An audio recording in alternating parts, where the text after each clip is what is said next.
through travel, you just discover or uncover who you really are. And that takes time, and that takes like patience with yourself, but that's a beautiful journey. Mm. Yeah, I love that experience, and also being able your kids to be able to experience that unraveling as well, getting to see different layers of you as their mother, which I think is really powerful.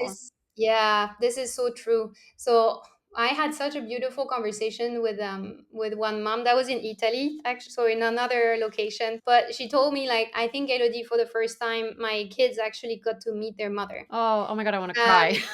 Um, Oh my god. But this is a conversation so suddenly, because of the community, I think that we're creating, it leaves a lot more space for parents to actually get together, mothers to get together, couples to get together, and because just like everyone takes care of each other. So suddenly it leaves that time. And when you have more space for yourself, suddenly you can again rediscover who you are and share it with your children. You also become a little bit more like a child again. You know, you're breaking the mold, you're breaking the patterns, you're not on the wheel anymore, and suddenly you want to experiment as well. Like you rediscover that kind of energy and that spark for adventure, and that's fun, like for your children to see also that like craving for living. You feel so much more alive through traveling, and the children feel it. So the connections that you're building together with your children are much deeper, and that's something that we hear consistently from all the families doing the program, that living in the moment and removing a lot of the routine just helps you to connect on a deeper level. This episode is brought to you by Bite and Coffee. Many of you know that my husband is Australian and I lived in Oz for 5 years. I knew when I moved back home I would miss the incredible Australian cafe culture. And then lucky for me, Bite and Coffee opened in my own hometown. Bite and Coffee is owned by the absolute best couple from Down Under, Dan and Kat, who moved to America with the dream of opening up a true blue Aussie cafe. Bite and Coffee offers up the best coffee, Aussie meat pies, sausage rolls, delicious sandwiches, and homemade pastries and desserts. They also have fun community events like trivia, karaoke, expat nights, and more.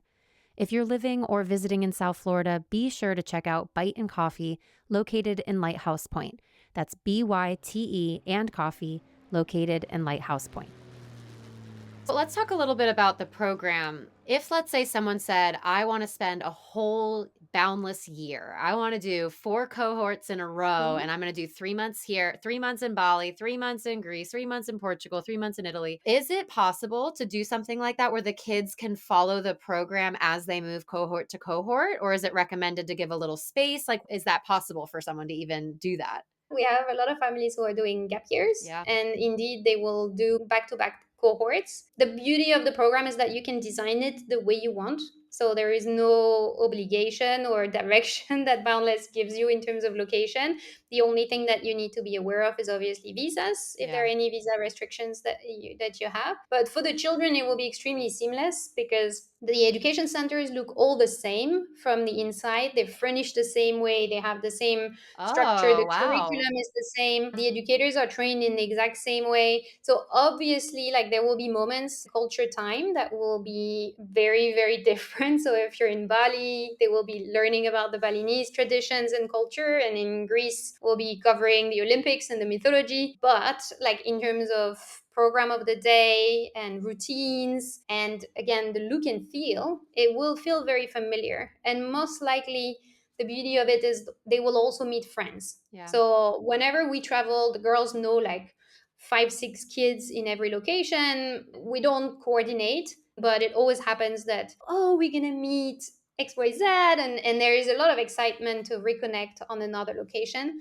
So the familiarity of the faces just helps a lot. We also have some educators who are traveling educators, so they also end up being like just meeting them again. So that helps really the transition for the children. Yeah, Um, I didn't think about how powerful that would be to have a similarly styled learning environment in each location for the child. It's like there's less of that uncertainty of where am I? They don't have to do that scanning the environment, figuring out where they need to be. They say, "Oh, I know this table. Oh, I know." Like that's really powerful that you guys thought to do that. That's amazing. Yeah, this is fundamental. That was part of the design from the very early days.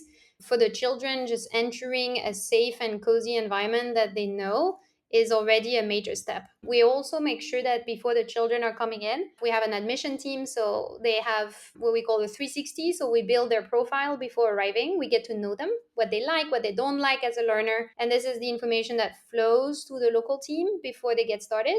And then again, their profile, we move from one location to another. So already the educators will know a few little things about the children. So again, we're trying to reduce any adaptation time and any friction points during the transition from one location to Yeah, another. so smart. I love that. And so let's talk a little bit about this environment that they are learning in and also about this concept of multi age learning, right? So my daughter goes to a Reggio school here. It's an international school in South Florida, and they're multi age where it's not really based on, okay, you turned 3 at this date, now you move up, kind of like the class age batch learning that we have in the United States and a lot of other schooling around the world. They really base it on your development. And then when you get to elementary school, their school is first and second grades a little bit of a blend, third, fourth, fifth grade is a little bit of a blend. And it is wild trying to explain it to people that aren't used to kind of a multi age learning environment.